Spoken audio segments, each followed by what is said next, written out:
Magandang araw, bagong Pilipinas. Narito ang Police News Express sa oras na ito.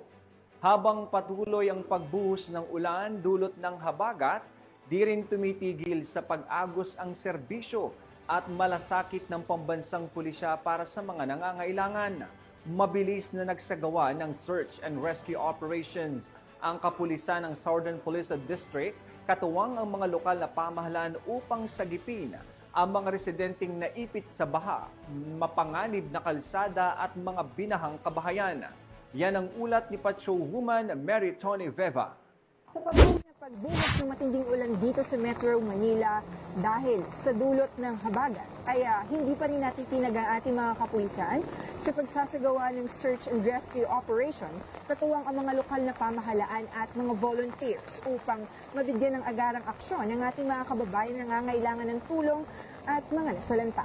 Sa ilalim ng pamumuno ni Police Major General Anthony A. Aberin, Regional Director NCRPO, at sa pamumuno ni Acting District Director SPD Police Brigadier General Randy Igay Arceo, isinagawa ang mabilis at organisadong search and rescue operations upang ilikas ang mga residenteng apektado ng pagbaha. Libo-libong residente ang inilikas sa iba't ibang lungsod sa Southern Metro at narito ang tinatayang bilang. Kasabay nito ang 155 evacuation centers na naka-standby upang tumanggap ng mga lumikas na residente. Naka-alerto rin ang 400 personnel mula sa Reactionary Standby Support Force na handang i-deploy para sa anumang pangangailangan sa buong Southern Metro. Nga ba ang kahalagahan ng search and rescue operation? So una-una, ang priority po nito ay pagliligtas ng buhay ng ating mga mamamayan.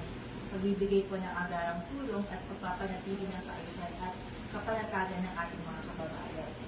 Ang lahat ng ito ay bahagi ng direktiba ng liderato ng PNP, mabilis na pagtugon, pagkakaisa at malasakit sa bawat Pilipino. Narito rin ang mga emergency contact numbers sa buong Metro Manila. Para sa saklolo o mabilis na tulong, tumawag agad sa inyong lokal na PNP station, LGU, Municipal Disaster Risk Reduction and Management Office o sa 911. Sa bawat unos, asahan ang inyong kapulisan sa pamumuno ni Police General Nicolas de Torre III, Chief PNP, katuwang ang buong hanay ng NCRPO at Southern Police District. Serbisyong totoo, tulong agad. Sa ating mga kababayan na nakatutok rin po sa social media, i-check din po natin yung page ng Southern Police District. Naglabas po kami doon ng mga contact numbers kung ano po yung mga dapat natin tawagan na sa area natin kapag kailangan natin ng agarang tulong.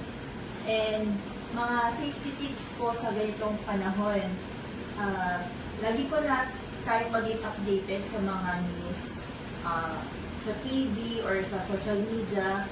Pinupost naman po lahat doon kung ano yung mga update sa sitwasyon natin ngayon. And lahat po ng mga cellphone natin, flashlight, or yung mga kagamitan natin na rechargeable ay i-charge na po natin in case po na mawala ng kuryente ay paggamit din po tayo agad. And magtabi po tayo ng sapat na pagkain, tubig, kasi para hindi po tayo palabas-labas ng ating bahay.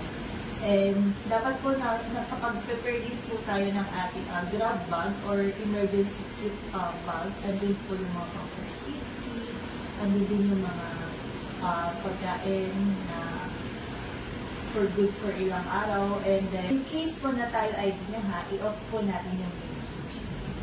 And kapag po may warning na po sa area natin, makipag-cooperate po tayo sa ating barangay at pumunta na po tayo agad sa mga evacuation areas. Huwag na po natin antayin na mabaha pa tayo sa ating mga bahay. Mula dito sa Southern Police District, ako ang inyong PNN correspondent, Patrolwoman Mary Tony Veva, alagad ng batas, tagapagtaguyod ng Balitang Pulis. Maraming salamat, Patrolwoman Veva.